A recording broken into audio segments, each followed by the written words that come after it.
안녕하십니까. 토익 공부를 시작한 지 2주차 되는 학생입니다. 학습을 시작한 첫날부터 궁금했던 부분이 있는데요. 문제를 풀 때 아직 토익 초보인 입장에서 실전 시험에 맞춰 시간을 재고 푸는 것이 맞는 것인지, 아니면 시간을 재지 않고 꼼꼼하게 푸는 것이 맞는 것인지 궁금합니다.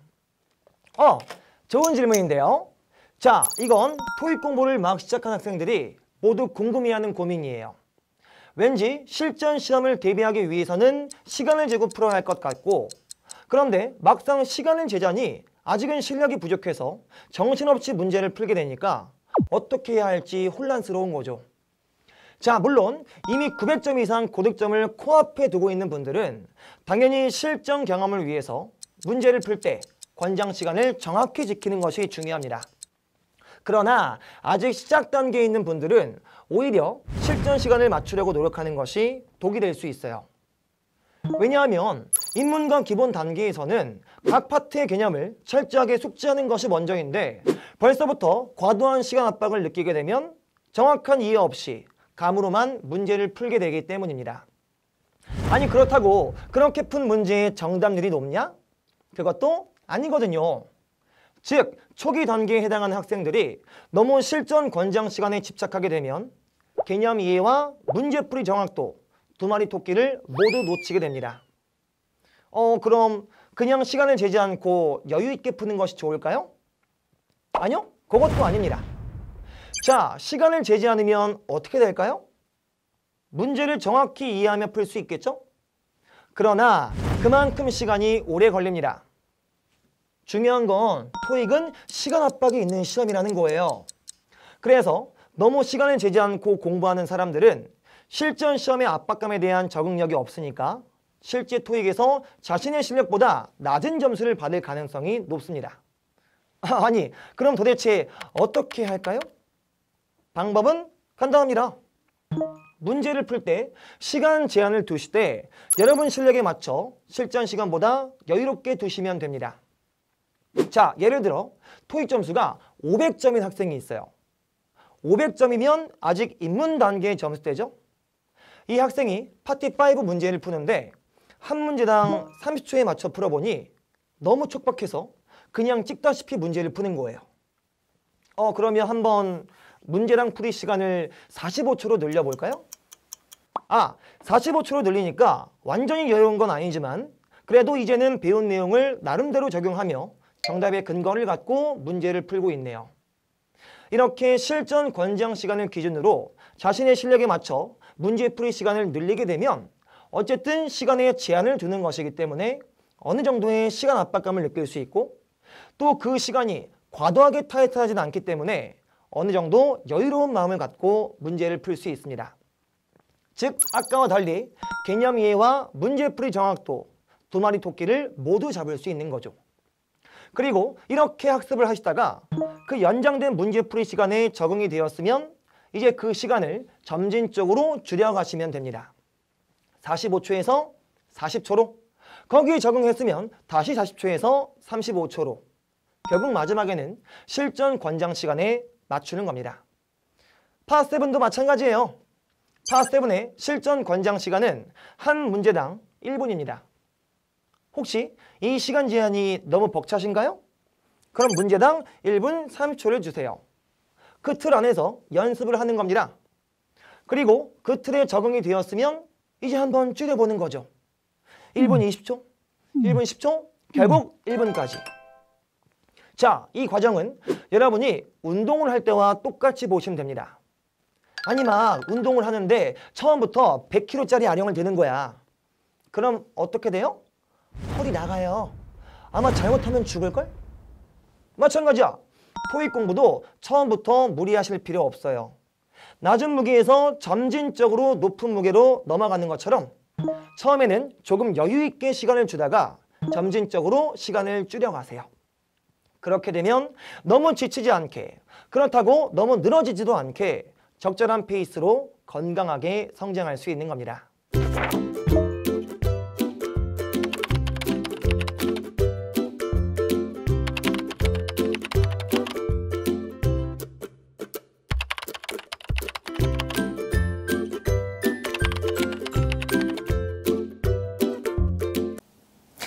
안녕하세요. 올려주시는 영상 유익하게 잘 보고 있습니다. 감사합니다. 다름이 아니라 파트 5, 6 복습은 선생님이 알려주신 셀프 티칭 방법으로 잘 진행하고 있는데요. 파트 7 같은 경우에는 어떻게 복습해야 할지 궁금합니다. 알려주세요. 와, 이 환자는 입원해야겠는데? 여러분들, 제가 지난번 영상에서 파트 5, 6 복습 방법을 자세히 설명드렸죠? 혹시 해당 영상을 보지 못하신 분들은 여기를 눌러주시면 확인할 수 있으니 꼭 시청해 주시기 바랍니다. 자, 오늘은 파트 7 복습 방법을 처방해 드릴게요. 단문으로 이루어진 파트 5, 6 문제와 달리 파트 7은 긴 지문으로 되어 있습니다. 그렇다 보니 짧게 끝낼 수 있는 파트 5, 6와 달리 파트 7 복습은 막막하게 느껴지는 것이 사실이에요. 그러나 파트 7이 어떤 시험인지만 알면 어떻게 복습해야 할지 방향을 잡을 수 있습니다. 파트 7은 어떤 시험일까요?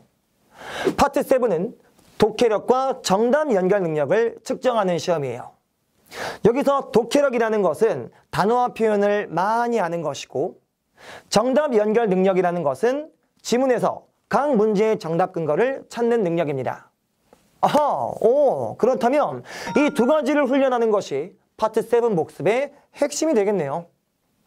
이를 위해서 지금부터 331 복습 방법을 소개해 드리겠습니다. 331 복습 방법은 3번 한글 지문 읽기, 3번 영어 지문 읽기, 그리고 한 번 정답 근거 연결하기로 구성됩니다. 자, 한번 구체적으로 설명드릴게요.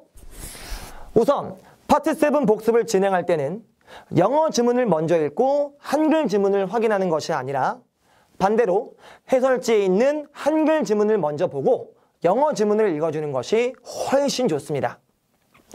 아니, 왜 영어 공부를 하는데 한글 지문을 먼저 보나요? 이유는 간단합니다. 여러분들은 아직 영어 독해력이 부족하기 때문에 영어 지문을 먼저 읽어버리면 각 문장이 어떤 의미와 뉘앙스를 갖고 있는지 정확히 파악하지 못하고 복습을 하게 됩니다. 그렇게 되면 복습의 효과가 미미할 수밖에 없어요. 그래서 한글 지문을 먼저 읽는 겁니다. 한글 지문을 먼저 읽어주면 지문의 전반적인 흐름을 쉽게 숙지할 수 있거든요. 그리고 그 상태로 영어 지문을 읽어주면 이미 머릿속에 문맥의 틀이 잡혔기 때문에 각 문장을 훨씬 더 잘 이해하며 복습을 진행할 수 있는 겁니다. 아니, 근데 우리가 천재도 아니고 한 번만에 모든 내용을 다 흡수할 순 없겠죠? 그래서 이 과정을 2번 더 진행할 겁니다. 즉, 한글 지문, 영어 지문 요 순서로 총 3번을 읽어주는 거예요. 이렇게 한글 지문을 통한 문맥 흐름 파악과 영어 지문을 통한 단어 및 표현 정리의 과정을 반복하면서 독해력을 효과적으로 훈련할 수 있습니다. 좋아요. 지금까지 파트 7에 필요한 독해력을 연습했으니 이제 정답 연결 능력을 한번 키워볼까요? 정답 연결 능력은 각 문제의 정답이 지문의 어떤 부분과 연결되는지를 파악하는 능력입니다. 이를 위해서 여러분들은 형광펜 한 개를 준비하세요. 자, 지금 우리는 이미 한글 지문과 영어 지문을 읽으면서 문맥, 그리고 단어 및 표현이 숙지가 된 상태이니라 이제 그 형광펜을 들고 첫 번째 문제의 정답을 쭉 그어주세요. 그 다음 지문 속에서 그 정답의 근거에 해당하는 부분에 똑같이 쭉 그어주세요. 이 과정을 한 지문에 딸려있는 모든 문제에 적용하시면 됩니다. 굉장히 심플하죠? 근데 이 단순한 과정이 굉장히 강력한 힘을 갖고 있어요. 왜일까요? 문제를 풀 때는 보이지 않았던 정답과 정답 근거 사이의 연결고리가 지문의 전반적인 내용을 숙지하고 나니 확실히 보이게 되었거든요. 즉, 단순히 문제지에 형광펜으로 색칠놀이 하는 것처럼 보이지만 사실은 이 과정을 통해 정답 연결 능력을 아주 효과적으로 훈련할 수 있는 겁니다. 파트 7 331 복습 방법. 첫째, 한글 지문, 영어 지문 요 순서로 총 3번을 읽어주며 독해력을 키운다. 둘째, 형광펜으로 각 문제의 정답과 지문 속 근거에 표시하며 정답 연결 능력을 키운다. 자, 어때요? 파트 7 복습 생각보다 어렵지 않죠? 제가 소개해드린 방법을 따라주시면 주어진 시간 내에 굉장히 많은 양을 효과적으로 복습할 수 있을 겁니다. 안녕하세요. 오늘도 최선을 다해 열심히 공부하고 있는 학생입니다. 요즘 저는 단어의 중요성을 깨닫고 단어 암기에 열중하고 있는데요. 그런데 생각보다 단어 암기가 쉽지가 않네요. 자꾸 까먹고 시간도 오래 걸립니다. 좋은 방법이 있으면 알려주세요. 자, 단어 암기 중요하죠. 사실상 토익 시험의 절반은 단어가 차지하고 있다 해도 과언이 아닐 겁니다. 그래서 오늘은 단어를 효과적으로 암기할 수 있는 방법을 소개해 드릴 거예요. 자, 제가 지금 화면에 2개의 단어를 띄워드릴 건데 한번 그 뜻을 맞춰보세요. 먼저, 애플리컨트의 뜻은 뭘까요? 당연히 지원자죠. 너무 쉽죠? 그럼 deprivation의 뜻은 뭘까요? 이건 좀 어렵죠? deprivation은 박탈이라는 뜻입니다. 자, 지금 느꼈겠지만 이 두 단어 사이에는 난이도 차이가 있습니다. 아니, 까놓고 말해서 applicant는 쉬운 단어, deprivation은 어려운 단어 아닌가요? 그런데 이 두 단어가 토익 복화책에 같이 들어있습니다. 그렇다면 우리에게 중요한 건 뭘까요? 바로 applicant와 같이 쉬운 단어는 가볍게 넘어가고 deprivation과 같이 어려운 단어만 집중적으로 암기하는 겁니다. 자, 이를 위해서 해커스 토익 노랭이 복화와 빈 단어장을 한 개 준비하세요. 이제 단어 암기를 시작할 건데 예를 들어 복화책 데이 1을 암기한다고 해볼게요. 그 데이 1에 해당하는 단어들이 쭉 있겠죠? 그럼 이제 각 단어의 한글 뜻을 가린 다음 영어 단어만 쭉 보세요. 그리고 그렇게 보시면서 아까 애플리컨트와 같이 뜻이 바로 생각나는 쉬운 단어들은 모두 넘어가시고 deprivation과 같이 어려운 단어들은 직접 손으로 빈 단어장에 한글 뜻과 함께 정리하세요. 엄청 단순하죠? 그런데 이 단순한 과정 속에서 여러분은 현재 3가지를 동시에 하고 계신 겁니다. 첫째, 쉬운 단어는 한 번 읽어주면서 복습을 하고 있고, 둘째, 어려운 단어는 직접 손으로 정리하면서 암기를 하고 있으며, 셋째, 암기할 필요가 있는 단어로만 구성된 개인 맞춤 단어장을 만들고 있네요. 자, 이렇게 해서 여러분만의 단어장을 만들었다면 이제 그 단어장을 한글 단어 뜻과 함께 눈으로 외우듯이 읽어주세요. 여기서 주의할 점은 막 그 단어를 외우려고 빽빽이를 쓰실 필요는 없다는 겁니다. 아니 빽빽이가 잘못된 방법이라는 것은 아니지만 굉장히 비효율적이에요. 그러니까 그냥 눈으로 쭉 읽듯이 보기만 하세요. 자, 이렇게 데이 1 개인 단어장을 한번 봤으면 이제 해커스 토익 노랭이 복화책에 데이 2를 피세요. 그리고 방금 전까지 말씀드렸던 과정을 다시 하시면 됩니다. 한글 뜻을 가리고 단어를 쭉 보면서 쉬운 건 넘어가고 어려운 건 빈 단어장에 정리한다. 그리고 그렇게 정리된 단어장을 눈으로 외우듯이 한번 읽어준다. 이걸 마지막 데이까지 계속 반복하시면 돼요. 그렇게 모든 데이까지 끝냈으면 이게 하나의 큰 사이클이 되는 겁니다. 자, 그럼 이 사이클 동안 어려운 단어만 들어있는 개인 단어장에 꽤 많은 양이 쌓였겠네요. 그럼 지금부터는 그 개인 단어장을 메인 복화책으로 삼으시고 이제 새로운 빈 단어장을 또 준비하세요. 그리고 아까 했던 것과 동일하게 직접 만든 개인 단어장을 쭉 보면서 아는 단어 거르고 모르는 단어만 빈 단어장에 정리하는 과정을 개인 단어장 마지막 데이까지 쭉 반복하시면 됩니다. 그게 2번째 사이클이에요. 그 다음에는 당연히 2번째 사이클 동안 새롭게 채워진 2번째 개인 단어장이 메인 복화책이 되고 다시 새로운 빈 단어장을 준비해서 동일한 사이클을 한 번 더 돌리세요. 정리하자면 총 3번의 큰 사이클이 돌아가는 겁니다. 제일 처음에는 해커스 토익 노랭이 복화를 읽으면서 개인 단어장 정리하고 다시 그 정리된 개인 단어장을 쭉 보면서 또 새롭게 정리하고 그렇게 만들어진 두 번째 개인 단어장을 쭉 보면서 한번 다시 정리하고 이 세 번의 사이클을 토익 입문 기본 단계 학생분들은 가능하면 2주에 걸쳐 진행하는 것을 권장드립니다. 자, 그럼 이제 세 번의 사이클을 거치면서 압축된 마지막 세 번째 개인 단어장이 나왔습니다. 이 단어장이 갖는 의미는 뭘까요? 이건 여러분이 세 번이나 반복 암기하면서까지 맞추지 못했던 엑기스 단어만 들어있는 단어장입니다. 그럼 이걸 갖고 이제 일주일 동안 계속 반복 암기하세요. 암기를 할 때는 역시 빽빽이를 쓰는 것이 아니라 책을 읽듯이 외우시는 거예요.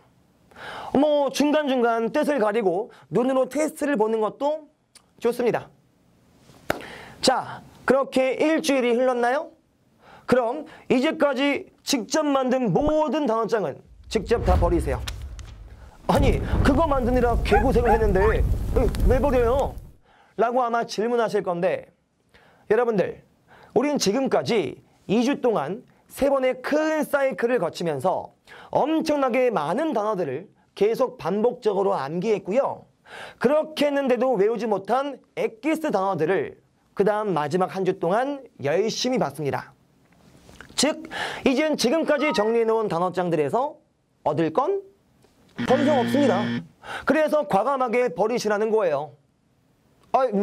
그럼 이제 뭐예요? 뭐 하긴 다시 처음부터 시작이지. 다시 원점으로 돌아가서 아까 맨 처음에 했던 해커스 토익 노랭이 복화를 피세요. 그리고 다시 반복. 한글 뜻 가리고 쭉 읽으면서 아는 건 거르고 모르는 것만 빈 단어장의 정리. 이걸 다시 세 번의 사이클 동안 또 돌리시는 거예요.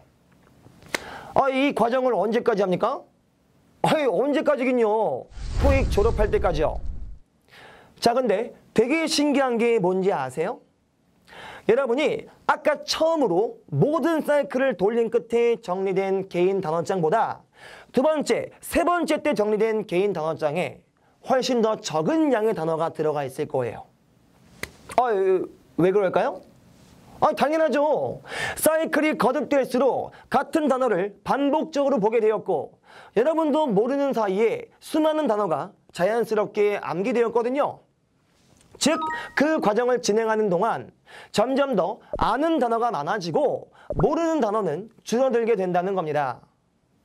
그렇게 어휘력이 성장하는 거예요. 성장하고 성장하고 또 성장하고 그리고 이것은 거대한 힘이 되어서 여러분이 목표하신 곳에 도달할 수 있는 강력한 엔진으로 작용할 겁니다. 좋아요. 이제 마지막으로 모든 과정을 5단계로 깔끔하게 정리해 드릴게요. 첫째, 해커스 토익 노랭이 복화를 보면서 한글 뜻을 가린 상태로 아는 단어는 넘어가고 모르는 단어만 빈 단어장에 정리한다. 둘째, 그 정리된 개인 단어장을 보면서 다시 한글 뜻을 가린 상태로 아는 단어 넘어가고 모르는 단어만 새롭게 빈 단어장에 정리한다. 셋째, 다시 그 두 번째 정리된 개인 단어장을 보면서 한 번 더 아는 단어 넘어가고 모르는 단어만 빈 단어장에 정리한다. 넷째, 그 마지막으로 정리된 개인 단어장을 일주일 동안 눈으로 계속 반복 암기한다. 마지막 다섯째, 이제까지 정리된 단어장을 모두 버리고 다시 원점인 해커스 토익 노랭이 복화로 돌아가서 이 과정을 목표 달성까지 반복한다. 진태쌤, 안녕하세요. 요즘 들어 고민이 있어요. 제가 유형별로 공부할 때는 이해가 잘 되고 문제도 잘 풀리는데 실전 모의고사만 풀면 머리가 하얘지면서 아무것도 생각이 안 나요. 이런 문제는 해결할 방법이 있을까요? 지금 이 학생이 했던 질문은 대부분의 입문 기본 단계 학생들이 갖고 있는 고민이에요. 챕터별로 하나하나 공부할 때는 내용도 잘 따라오고 문제도 큰 어려움 없이 잘 푸는데 여러 문제가 섞여 있는 모의고사나 정기 토익을 볼 때는 갑자기 막막해지면서 어찌할 바를 모르게 되는 거죠. 이에 관해 먼저 드리고 싶은 말씀은 아주 자연스러운 현상이니 걱정하지 마세요입니다.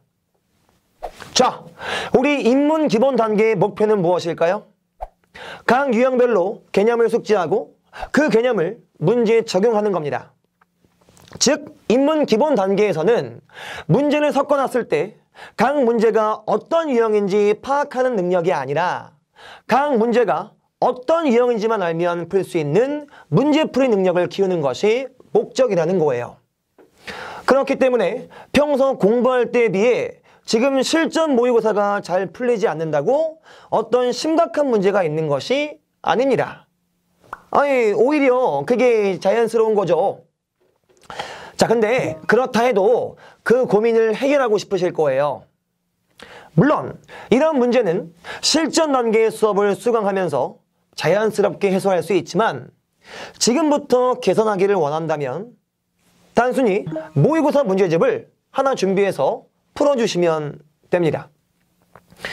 모의고사 문제집을 풀면 아마 처음에는 굉장히 많이 틀리실 거예요. 그런데 되게 신기하게도 그 틀린 문제의 해설지를 보면 사실은 우리가 이미 배워서 알고 있는 경우가 굉장히 많을 겁니다. 이게 뭘 의미할까요? 이미 지금까지 학습을 하면서 여러분께는 문제풀이 능력이 어느 정도는 갖춰져 있다는 거예요. 다만 아직 각 문제가 어떤 유형인지 파악하는 능력이 부족할 뿐입니다. 자, 이렇게 계속 모의고사 문제를 풀고 또 틀리세요. 그리고 해설지를 확인한 다음 이거였네. 이건 아닌 거였는데 하는 과정을 반복하세요. 이렇게 여러분이 풀 수 있었던 문제를 몇 번 풀리다 보면 그 문제가 어떤 특징을 갖고 있는지 자연스럽게 숙지하게 되고 나중에 비슷한 유형의 문제를 만났을 때 이제는 그 문제를 잘 파악할 수 있게 됩니다. 자, 단순히 모의고사 문제집을 푸는 것만으로 답답했던 고민이 해결될 수 있다니 굉장히 희망적이죠? 그런데 여기서 주의할 점이 두 가지가 있습니다. 첫째, 모의고사를 푸는 과정에는 정말 철저한 리뷰가 동반되어야 합니다.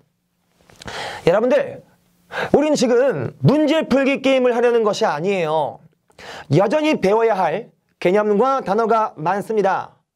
그러니 푼 문제를 확실하게 리뷰하셔야 됩니다. RC 파트를 리뷰하는 방법은 제가 지난번 영상들에서 자세히 설명드렸죠? 이렇게 모의고사 문제풀이와 함께 올바른 복습을 진행해 주시면 문제 파악 능력과 문제풀이 능력, 이 두 마리 토끼를 모두 잡을 수 있습니다. 자, 그 다음 두 번째 주의할 점, 모의고사 문제풀이는 항상 짜투리 시간에 진행하세요. 여러분들, 다시 말씀드리지만 우리 인문 기본 단계에서는 각 유형별 개념을 확실하게 정리하는 것이 먼저입니다.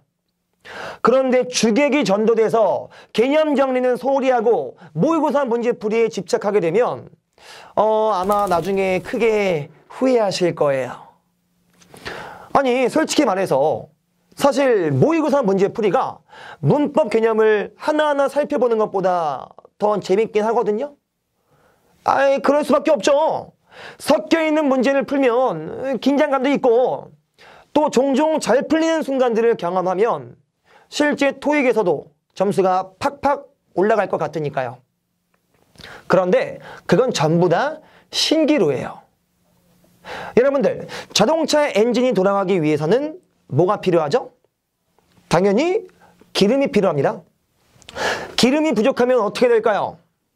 제대로 된 속도를 낼 수 없을 뿐더러 얼마 못 가 멈추게 될 겁니다. 마찬가지예요. 여러분들 학습 과정에 유형별 개념 정리라는 기름이 부족해지면 실전 문제풀이 엔진을 아무리 돌려봤자 결국 명확한 한계에 부닥치게 될 것이고 그때는 이미 시간이 많이 허비되어 목표 달성이 위태로워질 수도 있습니다. 그러니 인문 기본 단계에 있는 여러분이 모의고사를 풀 때는 그날에 하기로 한 모든 진도와 숙제 그리고 단어 암기를 마치고 남는 시간에 혹은 평일에 남는 시간이 없다면 주말 학습 후 짜투리 시간에만 진행해 주셔야 합니다. 여러분들, 모의고사 문제풀이는요, 인문 기본 단계를 온전히 마친 후 중급 정규 단계가 되었을 때 얼마든지 할 수 있거든요. 그리고 그때 진행하는 모의고사 문제풀이가 사실 지금 하는 것보다 훨씬 더 강력한 효과를 낼 수 있습니다. 그러니 너무 걱정 마시고 지금은 차근차근 각 유형을 숙지해 나가는데 우선순위를 두시기 바랍니다.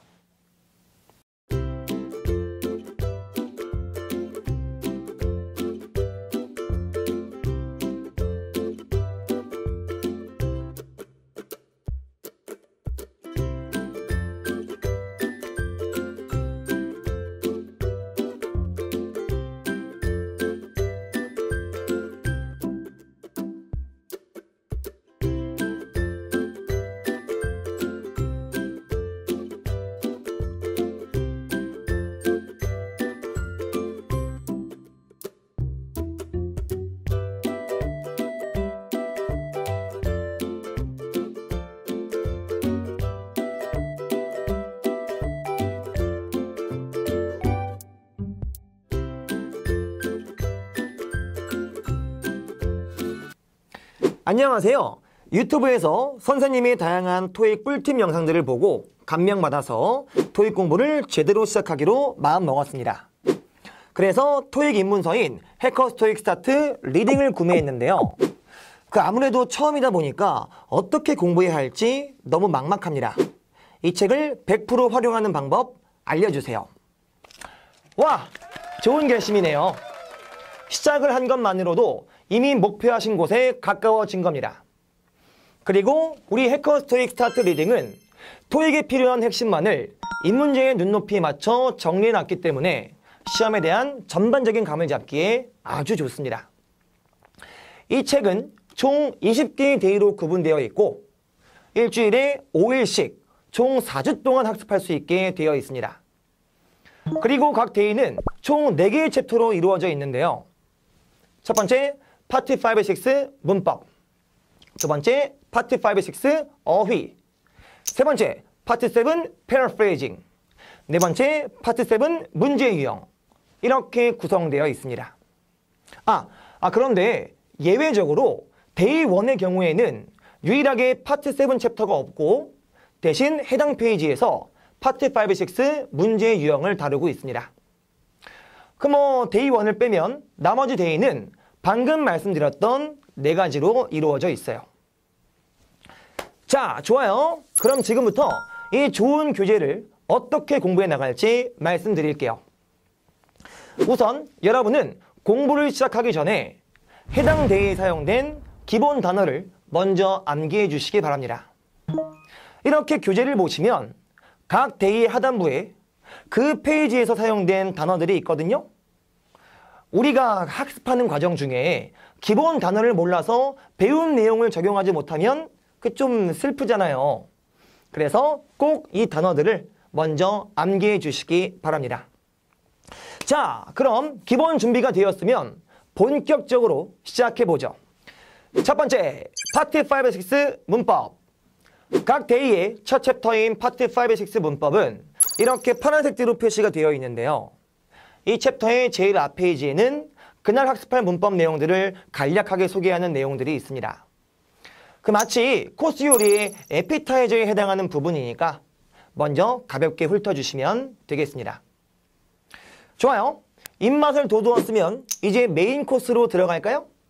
한 장 넘어가세요. 넘어가시면 지금부터 본격적인 문법 포인트를 공부하게 됩니다. 그리고 각 문법 포인트는 깔끔하게 왼쪽 개념 설명과 오른쪽 문제풀이로 구성되어 있으니 왼쪽 개념을 정독하면서 학습해 주시고 바로 오른쪽에 와서 그 개념을 적용하며 문제를 풀어주시면 되겠습니다. 문제를 풀 때는 한 문제당 25초에서 30초의 시간 제한을 두고 푸는 것을 권장드릴게요. 물론 오른쪽 문제를 푼 후에는 당연히 철저한 복습을 진행해 주셔야 됩니다. 파트 5, 6를 복습하는 방법은 제가 지난번 영상에서 자세히 설명드렸으니 이 링크에 들어가서 확인해 보시기 바랍니다. 그 다음 두 번째, 파트 5, 6 어휘. 문법 챕터 다음에 나오는 어휘 챕터는 자주색대로 표시가 되어 있는데요. 왼쪽 페이지에는 그날 암기할 단어들이 나열되어 있고 오른쪽 페이지에는 그 단어들을 이용해 만든 문제들이 있습니다. 근데 사실 그 단어는 암기하는 것이 유일한 방법이라서 순수하게 왼쪽 단어를 외워주시고 오른쪽 문제풀이를 진행해 주시면 됩니다. 시간 제한은 문법 문제와 동일하게 한 문제당 25초에서 30초로 설정하세요. 그리고 어휘 문제 중에 틀린 것이 있으면 반드시 개인 단어장에 해당 단어를 한글 뜻과 함께 정리해 주시기 바랍니다. 자, 여기까지가 파트 5, 6 영역이었어요. 이제 우리 한 장 넘어가서 파트 7에 들어갈 건데요. 파트 7은 이렇게 전부 연두색 띠로 표시가 되어 있습니다. 그리고 파트 7은 두 가지 세부 챕터로 구분할 수 있는데 패러프레이징 연습과 문제 유형 연습이에요. 여러분이 파트 7이 시작되는 페이지를 펴보시면 제일 먼저 문제 유형에 관한 소개가 나옵니다. 근데 여기는 이따 볼 거니까 지금은 일단 넘어가도록 할게요. 여기서 한 페이지를 넘어가시면 그 다음 장에 패러프레이징 연습 문제가 나열되어 있습니다. 여기서 잠깐! 패러프레이징이 무엇인지 모르시는 분들을 위해 잠깐 소개해 드릴게요.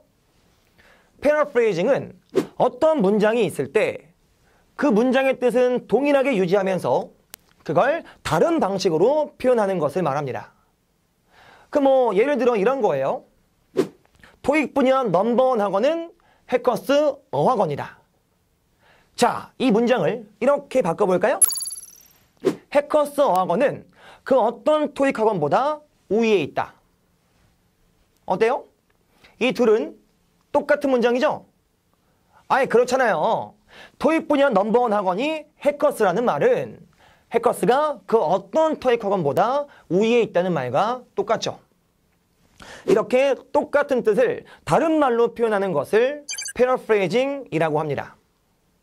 근데 혹시 패러프레이징 이 단어가 너무 어려우시면 똑같은 뜻, 다른 말, 똑뜻, 다말 이렇게 기억해도 좋습니다.